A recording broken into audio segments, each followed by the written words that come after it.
안녕하세요. 책 읽기 좋은 밤입니다. 오늘도 찾아와 주셔서 감사합니다. 그럼 바로 시작하겠습니다. 결혼 전에는 시어머니와 좋은 관계를 유지할 자신이 있었다. 주변에서 들리는 고부 갈등 이야기를 들을 때마다 나는 다르게 할 거야 라고 다짐했었다. 하지만 현실은 예상과는 너무도 달랐다. 해도 계속 회사 다닐 거지? 결혼을 준비할 때 시어머니는 나에게 이렇게 물었다. 나는 솔직하게 말했다. 네, 최대한 오래 다니려고요. 그러자 시어머니는 고개를 끄덕이며 말했다. 그래, 요즘은 여자도 능력을 발휘하는 시대니까 잘 다녀. 그 순간만큼은 세련된 사고방식을 가진 분이라 생각했다. 하지만 그건 착각이었다. 시댁에 가서 처음 식사할 때였다. 남편과 함께 음식을 차리고 설거지를 하고 있었는데 그러다 옆에 있던 남편이 무심코 내게 말했다. 아, 음식물 쓰레기 좀 버려야겠다. 나는 고개를 끄덕였다. 이따가 같이 나갈 때 버리자. 그 순간 시어머니가 행주를 내려놓으며 나를 힐끗 보았다. 남편이 집안일을 한다는 말이 믿기지 않는다는 듯한 표정이었다. 내가 음식물 쓰레기를 버린다고? 나는 순간 멈칫했다. 시어머니는 눈썹을 살짝 찌푸리며 믿기지 않는다는 듯한 표정으로 다시 확인하는 듯했다. 아, 네, 그냥 나갈 때 같이 버려요. 아니, 내 남편이 그걸 왜 해? 아, 네, 저희 집에서는 그때그때 편한 사람이 해요. 남자가 그런 걸 하면 안 돼. 난 우리 아들한테 그런 거 시킨 적 없어. 예상치 못한 말이었다. 남편은 가볍게 웃으며 말했다. 엄마, 요즘은 다 같이 하는 거야. 하지만 시어머니의 표정은 굳어진 채였다. 그날 이후 나는 시어머니의 작은 불만들을 종종 마주하게 되었다. 어느 날은 남편이 운전하는 차 안에서 깜빡 졸았다. 피곤했던 탓이었다. 그런데 뒷좌석에 앉아있던 시어머니가 날카롭게 말했다. 너 지금 뭐 하는 거니? 아, 죄송해요. 잠깐 졸았어요. 남편이 힘들게 운전하는데 옆에서 자는 게 말이 되니? 남편이 나를 감싸주려 했지만 나는 더 이상 말하고 싶지 않았다. 무엇을 해도 시어머니의 기준에는 맞지 않을 거라는 걸 깨닫기 시작했다. 그리고 마침내 가장 충격적인 순간이 찾아왔다. 친정아버지의 기일과 시댁잔치가 겹쳤을 때였다. 나는 조심스럽게 시어머니께 양해를 구했다. 어머니, 이번에 저희 아버지 제사가 있어서 잔치에는 못 갈 것 같아요. 시어머니는 믿을 수 없다는 듯한 표정을 지으며 말했다. 제사는 매년 하잖아. 너희 아버지도 이해하실 거야. 하지만 가족들에게 중요한 날이에요. 죄송해요, 어머니. 내가 친정보다 시댁을 먼저 챙겨야 도리가 맞지 않겠니? 그날 이후 나는 시어머니와 거리를 두기로 마음먹었다. 적당한 선을 지키고 감정을 억누르는 것이 내가 선택한 길이었다. 하지만 그것이 얼마나 어려운 일인지 나는 곧 깨닫게 될 터였다. 시어머니와의 갈등이 시작된 후 나에게 가장 큰 위로가 되었던 사람은 형님이었다. 형님은 조용한 사람이었다. 말수가 많지 않았지만 시댁에서 나에게 던져지는 크고 작은 시선과 말들 속에서 나를 보호하는 보이지 않는 방패 같은 존재였다. 처음 형님을 만났을 때 솔직히 말해 조금 긴장했었다. 남편보다 일찍 결혼한 형님이 시댁 분위기에 얼마나 익숙할지, 혹시 시어머니의 편을 들지는 않을지 걱정이 됐다. 하지만 형님은 첫 만남부터 따뜻한 사람이었다. 힘들지 않아요? 처음엔 누구나 적응하는데 시간이 걸려요. 괜찮아요. 그런데 형님은 어떻게 이렇게 편안해 보이세요? 형님은 살짝 미소를 지었다. 그 미소엔 무언가 담담한 체념과 함께 나를 안심시키려는 배려가 섞여 있었다. 시간이 지나면 자연스러워져요. 그리고 적당한 거리도 필요하고요. 너무 신경 쓰지 말아요. 형님의 말은 내게 작은 위로가 됐다. 하지만 그때는 몰랐다. 형님이야말로 이 집안에서 가장 오래 살아남기 위해 노력한 사람이었음을. 그날 이후 나는 형님이 단순히 조용한 사람이 아니라는 걸 깨달았다. 시어머니와 직접 맞서기보다 부드럽게 타협점을 찾아내는 사람이었다. 그리고 그 방식으로 나를 보호하고 있었다. 형님과의 관계는 그렇게 시작되었다. 시댁에서 살아남기 위한 가장 큰 아군이 생긴 순간이었다. 시간이 흘러나는 임신을 하게 되었다. 이 소식을 듣고 가장 기뻐한 사람은 남편과 형님이었다. 정말 축하해요. 몸조리 잘해야 해요. 이제부터는 더 조심하고 무리하지 말고. 네, 형님. 그런데 솔직히 조금 걱정돼요. 어머니께서 뭐라고 하실지. 형님은 잠시 고민하더니 부드럽게 웃으며 말했다. 어머니는 원래 그러세요. 하지만 아기가 태어나면 다 달라질 거예요. 그때까지 너무 마음 쓰지 말아요.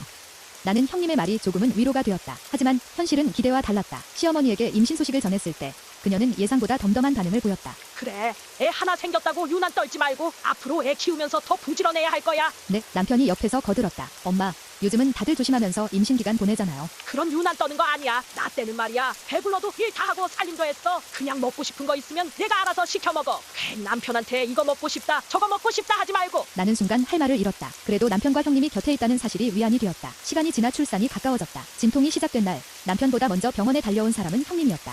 괜찮아요? 숨 천천히 쉬어요. 걱정하지 말고. 형님, 무서워요. 형님은 내 손을 꼭 잡아주며 따뜻하게 말했다. 괜찮아요. 잘 해낼 거예요. 그리고 엄마가 된다는 건 정말 기적 같은 일이에요. 힘내요. 그 말은 커다란 힘이 되었다. 그리고 몇 시간 후 나는 건강한 아이를 품에 안을 수 있었다. 아이가 태어나고 나서야 나는 깨달았다. 시어머니의 태도도 형님의 위로도 남편의 노력도 모두 하나의 과정이었다. 이제 나는 새로운 역할을 맡게 되었다. 어머니로서의 삶이 시작된 것이다. 아이의 100일을 며칠 앞둔 날이었다. 형님은 아기를 보러 오겠다고 연락을 주었고 나는 반갑게 맞이할 준비를 했다. 형님은 아이를 보는 걸 너무나 좋아했다. 100일 축하 선물도 준비했어요. 우리 아기 많이 컸겠네요. 형님이 오시면 더 좋아할 거예요. 매일 형님 안고 재워주던 걸 기억하는지 요즘 형님이 부르면 웃어요. 형님은 기뻐하며 바로 집으로 향하겠다고 했다. 하지만 그날 형님은 우리 집에 오지 못했다. 형님이 사고를 당했다는 연락을 받은 건 저녁 준비를 마칠 무렵이었다. 아주버님에게서 다급한 목소리로 남편에게 전화가 걸려왔다. 형수가 교통사고를 당했어. 지금 병원으로 와야 할 것 같아. 나는 그 말을 듣는 순간 다리에 힘이 풀렸다. 남편과 서둘러 병원으로 향했다. 응급실 앞에서 마주한 아주버님의 얼굴은 이미 피폐해져 있었다. 그는 넋이 나간 사람처럼 자리에 앉아 있었다. 의사는 척추를 크게 다쳤대. 회복 가능성이 희박하다. 하반신 마비라는 거야. 아주버님은 고개를 끄덕였다. 나는 형님이 우리 집에 오기 위해 길을 나섰다는 사실이 머릿속에서 떠나질 않았다. 형님이 의식을 찾은 것은 사고 후 이틀이 지나서였다. 얼굴에 창백함이 가득한 형님은 힘겹게 고개를 돌려 나를 바라보았다. 우리 아기, 괜찮아요? 나는 형님의 손을 꼭 잡으며 말했다. 형님, 너무 걱정 마세요. 괜찮아요. 형님도 곧 나아지실 거예요. 그러나 그 말은 나 자신에게조차 위로가 되지 못했다. 형님은 무언가를 깨달은 듯 눈물을 흘렸다. 그리고 입술을 떨며 말했다. 나, 앞으로 걸을 수 없는 거죠? 나는 아무 말도 할 수 없었다. 고개를 숙인 채 형님의 손을 꼭 잡아주었다. 그 순간 문 밖에서 누군가 서 있는 기척이 느껴졌다. 그곳에는 시어머니가 서 있었다. 그녀는 조용히 형님을 바라보았다. 그러나 눈빛에는 동정도 슬픔도 없었다. 대신 시어머니의 입에서는 차가운 말이 흘러나왔다. 이제 어쩔 거니? 우리 아들까지 내가 짐치게 생겼네. 그 말을 남긴 시어머니는 한숨을 쉬며 고개를 저었다. 그녀는 병실을 한 번 더 둘러보더니 아무 말 없이 돌아섰다. 문을 나서며 마지막으로 한 번 형님을 힐끗 바라봤지만 끝내 아무런 위로의 말도 남기지 않았다. 그녀의 뒷모습은 무거운 침묵 속으로 사라졌다. 형님의 사고 이후 모든 것이 변했다. 아주버님은 처음엔 형님 곁을 지켰다. 병실에서 간호사보다 더 세심하게 형님을 돌보며 매일같이 곁에 머물렀다. 하지만 시간이 지나면서 아주버님의 표정은 점점 무거워졌다. 아무리 재활치료를 받아도 형님의 상태는 나아지지 않았다. 그리고 어느 날 시어머니가 대놓고 말을 꺼냈다. 이제 이혼해야지. 언제까지 우리 아들이 저 고생을 해야 하니? 어머니, 형님께서 듣고 계세요. 그런 말씀 함부로 하시면 안 돼요. 시어머니는 날 쏘아보며 말했다. 사실을 말한 거야. 아무리 정이 있어도 사람이 평생을 저렇게 살 순 없어. 너도 알잖니? 그때까지 조용히 있던 아주버님이 힘겹게 입을 열었다. 엄마 그만해. 너도 알잖아. 내가 틀린 말했어. 내가 간병인처럼 살 순 없어. 내 인생도 생각해야지. 형님은 말없이 이 모든 대화를 듣고 있었다. 그녀는 한동안 창밖을 바라보더니 조용히 입을 열었다. 이혼할게요. 순간 병실이 무겁게 가라앉았다. 아주버님도 나도 아무 말도 하지 못했다. 형님은 담담한 얼굴이었지만 그녀의 손이 떨리고 있었다. 형님, 지금 감정적으로 결정하는 거 아니죠? 형님은 작게 웃었다. 하지만 그 웃음은 씁쓸하고 슬픈 것이었다. 아니에요. 나도 알아요. 이게 최선이에요. 당신이 힘들어하는 걸 보는 것도 힘들어요. 그러니까 이혼해요. 그렇게 형님과 아주버님의 결혼은 끝이 났다. 법적인 정리도 신속하게 이루어졌다. 아주버님은 끝까지 형님을 걱정했지만 형님은 담담하게 모든 서류에 도장을 찍었다. 이혼 후 형님은 나에게 말했다. 이젠 나 혼자 힘내야겠죠. 하지만 괜찮아요. 적어도 이제는 눈치 보지 않아도 되니까요. 나는 형님의 손을 잡으며 말했다. 형님, 저랑 남편이 있어요. 절대 혼자라고 생각하지 마세요. 하지만 형님은 그저 조용히 미소만 지었다. 그리고 그 미소 속에는 말하지 않아도 알 수 있는 수많은 감정이 담겨 있었다. 이혼 후 형님은 조용히 짐을 정리했다. 아주버님과 함께 살던 집을 떠나 작은 원룸을 구했다. 남편과 나는 걱정이 되어 도와주겠다고 했지만 형님은 고개를 저었다. 괜찮아요. 이제부터 혼자 살아야죠. 너무 걱정하지 마세요. 그러나 형님의 삶이 쉽지 않다는 것은 분명했다. 하반신 마비가 된 몸으로 혼자 생활하는 것은 불가능에 가까웠다. 남편과 나는 최대한 형님을 도우려 했지만 형님은 오히려 부담스러워했다. 너희도 너희 삶이 있잖아요. 나 때문에 너무 신경 쓰지 마요. 하지만 우리는 형님을 그냥 둘 수 없었다. 나는 종종 형님이 필요한 물건을 사서 집으로 가져다 주었고 남편도 시간을 내어 형님의 집을 찾았다. 어느 날 형님이 조용히 말했다. 나 일해보려고 해요. 일이요? 형님, 몸도 힘든데 무리 아니에요? 형님은 가만히 미소를 지었다. 이대로는 살 수 없어요. 누군가의 도움만 받고 싶지 않아요. 나도 내 몫을 하고 싶어요. 번역 일을 다시 시작해보려 해요. 형님은 대학에서 외국어를 전공했기에 번역 일을 하면 충분히 할 수 있을 거라고 생각했다. 남편과 나는 적극적으로 도왔다. 그리고 얼마 지나지 않아 형님은 실제로 번역 일을 맡게 되었다. 처음에는 작은 일부터 시작했지만 점차 규모가 있는 프로젝트도 맡게 되었다. 그렇게 형님은 조금씩 홀로 서기를 시작했다. 과거와 같은 삶은 아니었지만 그녀는 자신의 방식으로 새로운 삶을 만들어가고 있었다. 나는 형님의 얼굴에서 예전과는 다른 차분함을 보았다. 힘든 시간을 지나고 나서야 얻은 평온함이었다.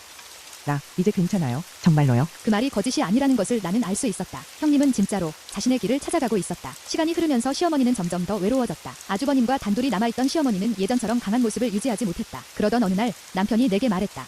엄마가 요즘 이상한 행동을 자꾸 하신대. 형이 걱정돼서 연락했어. 이상한 행동이라니? 같은 말을 반복하고 갑자기 헛것을 보기도 하고 집에 있던 물건들이 없어졌다고 소란을 피우기도 한대. 형이 병원에 모시고 갔다가 치매 초기 진단을 받았어. 하는 순간 말을 잃었다. 항상 강하고 냉정했던 시어머니가 점점 무너지고 있었다. 시어머니는 결국 아주버님과 함께 지내는 것이 어려워졌다. 아주버님은 일을 해야 했고 시어머니를 계속 돌보는 것이 불가능했다. 남편과 아주버님은 고민 끝에 결정을 내렸다. 요양원에 모시기로 했어. 내가 아무리 노력해도 혼자서는 감당이 안 돼. 남편은 한동안 말이 없었다. 하지만 결국 고개를 끄덕였다. 형, 잘 결정했어. 엄마가 예전처럼 돌아갈 수 있다면 좋겠지만 지금은 현실을 받아들여야지. 그렇게 시어머니는 요양원에 들어가게 되었다. 한때 집안의 중심이었고 모든 것을 통제하던 그녀는 이제 혼자가 되었다. 요양원에 처음 갔을 때 시어머니는 우리의 방문을 반기지도 않았다. 그녀의 눈빛은 흐릿했고 말도 제대로 이어가지 못했다. 이제 다 끝났어. 아무도 날 찾지 않겠지. 나는 그녀에게 어떤 위로의 말을 해야 할지 알 수 없었다. 하지만 남편은 조용히 시어머니의 손을 잡았다. 엄마, 그래도 우리 가끔 올 거야. 너무 걱정하지 마. 그 말에 시어머니는 멍하니 남편을 바라보았다. 그리고 이내 천천히 고개를 끄덕였다. 과거의 시어머니는 사라지고 없었다. 이제 그녀는 그저 나약한 한 사람일 뿐이었다. 요양원에 간 후 시어머니는 점점 더 쇠약해졌다. 처음에는 불편함을 호소하며 불만을 쏟아냈지만 시간이 지나자 말수도 줄어들었다. 나는 한동안 시어머니를 찾지 않았다. 솔직히 가고 싶지 않았다. 하지만 남편은 종종 요양원에 들렀다. 아주버님도 가끔 찾아간다고 했다. 그러던 어느 날 남편이 내게 말했다. 당신도 한번 다녀오는 게 어때? 굳이 가야 해? 어머니도 내가 가는 거 원치 않으실걸? 그래도 엄마가 요즘 내 이름을 가끔 부르신대. 그 말을 듣고 나는 결국 요양원으로 향했다. 요양원에 도착하자 시어머니는 창밖을 바라보고 있었다. 내가 들어가자마자 그녀는 천천히 고개를 돌렸다. 왔니? 그 목소리는 예전과 달리 힘이 없었다. 나는 조심스럽게 다가갔다. 어머니, 잘 지내셨어요? 시어머니는 내 손을 가만히 잡더니 작은 목소리로 말했다. 미안하다. 나는 순간 아무 말도 하지 못했다. 시어머니가 나에게 사과할 날이 올 거라곤 상상조차 못했다. 괜찮아요. 어머니, 다 지나간 일이에요. 시어머니는 천천히 고개를 저었다. 아니야, 내가 너무 많은 걸 후회해. 너한테도 형님한테도 그 애한테 너무 못되게 굴었어. 나는 형님의 얼굴이 떠올랐다. 시어머니가 그녀를 얼마나 힘들게 했는지 알고 있었기에 이 사과가 너무 늦어버린 것은 아닐까 싶었다. 어머니, 형님도 어머니 걱정하세요. 한번 만나보실래요? 시어머니는 아무 말 없이 창밖을 바라보았다. 그리고 아주 오랜 시간이 지난 후 천천히 고개를 저었다. 아니, 이제 와서 무슨 면목으로 보겠니? 그렇게 시어머니의 마지막 후회는 그녀의 마음속에만 남겨졌다. 형님도 시어머니를 만나지 않았다. 시어머니의 건강이 나빠졌다는 소식을 전했을 때도 형님은 조용히 고개를 저을 뿐이었다. 이제 와서 만나면 뭐가 달라질까요? 어머니도 저도 서로를 용서하기엔 너무 늦어버렸어요. 나는 더 이상 설득하지 않았다. 형님이 이 선택을 하기까지 얼마나 많은 감정을 정리했을지 알기 때문이었다. 그렇게 두 사람은 끝내 서로를 다시 보지 못한 채 각자의 시간을 보내게 되었다. 시어머니가 요양원에 들어간 뒤 아주버님은 더욱 말수가 적어졌다. 예전에는 그나마 시어머니와 함께 살며 챙기는 일이 있었지만 이제 그는 완전히 혼자가 되었다. 남편이 어느 날 내게 말했다. 형이 요즘 이상해. 잘 지내는 것 같지가 않아. 어떻게 이상한데? 그냥 연락도 잘 안 되고 회사에서도 별로 말이 없대. 예전보다 더 말라 보이기도 하고. 나는 한동안 아주버님을 떠올려 보았다. 형님과 이혼한 후에도 우리는 종종 마주쳤지만 요양원 문제 이후로는 제대로 보지 못했다. 형님도 아주버님 이야기를 먼저 꺼내는 법이 없었다. 며칠 후 남편과 함께 아주버님을 만나러 갔다. 오랜만에 본 그는 많이 수척해져 있었다. 예전의 깔끔한 모습은 온데간데 없고 눈가에는 피로가 깊게 배어 있었다. 형, 괜찮아. 요즘 얼굴이 안 좋아 보여. 그냥 피곤해서 그래. 혼자 지내는 게 힘들면 우리 집에 와서라도 좀 쉬어. 아주버님은 쓴웃음을 지으며 고개를 저었다. 괜찮아. 너희 신경 쓰이게 하고 싶지 않아. 난 그냥 이제 뭘 해야 할지 모르겠네. 그 말을 듣는 순간 나는 아주버님이 정말로 공허함 속에서 지내고 있음을 깨달았다. 집으로 돌아오는 길 남편이 깊은 한숨을 쉬었다. 형도 힘들 거야. 솔직히 형수님 없으면 더 아쉬운 쪽은 형일지도 몰라. 나는 조용히 고개를 끄덕였다. 아주버님은 이혼을 원했던 게 아니었다. 하지만 시어머니의 압박과 현실적인 문제 속에서 결국 선택할 수밖에 없었을 것이다. 그리고 이제는 홀로 남아 후회 속에서 살아가고 있었다. 형님은 여전히 아주버님에 대해 아무 말도 하지 않았다. 나는 그녀가 아주버님을 어떻게 생각하고 있을지 궁금했다. 혹시 아주버님이 형님을 다시 만나고 싶어 한다면 형님은 어떤 선택을 하게 될까? 그러나 이 모든 질문의 답은 아직 알 수 없었다. 시간이 지나도 아주버님과 형님은 서로에 대해 한마디도 하지 않았다. 마치 서로의 존재를 잊은 듯 보였다. 그러나 나는 알 수 있었다. 아주버님도 형님도 여전히 서로를 떠올리고 있다는 것을. 어느 날 남편이 내게 조심스럽게 말했다. 형이 형수님 연락처를 알고 싶어해. 나는 잠시 생각에 잠겼다. 형님은 이혼 후 자신의 연락처를 바꿨다. 그리고 아주버님과는 다시 얽히고 싶지 않은 듯 보였다. 형님께 먼저 물어볼게. 싫어할지 모르잖아. 그래. 너무 부담 주지 말고 그냥 한번 물어봐줘. 형님을 만나러 갔다. 그녀는 여전히 번역일을 하며 바쁘게 지내고 있었다. 예전보다 훨씬 안정된 모습이었다. 형님, 아주버님이 연락처를 알고 싶어 하세요. 형님은 잠시 아무 말 없이 나를 바라보았다. 그러다 작게 웃으며 말했다. 그래요? 그 사람 요즘 어떻게 지낸대요? 그냥 좀 힘들어 보여요. 형님과 이혼한 이후로 많이 변했어요. 형님은 창밖을 바라보았다. 마치 오랜 기억을 떠올리는 듯한 표정이었다. 그러다 조용히 말했다. 난 이제 예전으로 돌아갈 생각은 없어요. 하지만 한 번쯤은 얼굴을 보고 예전 일에 대해 정리하는 게 맞을지도 모르겠네요. 며칠 후 형님은 아주버님을 만나겠다고 했다. 단 한 번 서로에게 미처 하지 못한 말을 나누기 위해 둘은 오랜만에 마주 앉았다. 어색한 침묵이 흘렀지만 그 침묵 속에는 수많은 감정이 담겨 있었다. 잘 지냈어? 네, 오빠는요?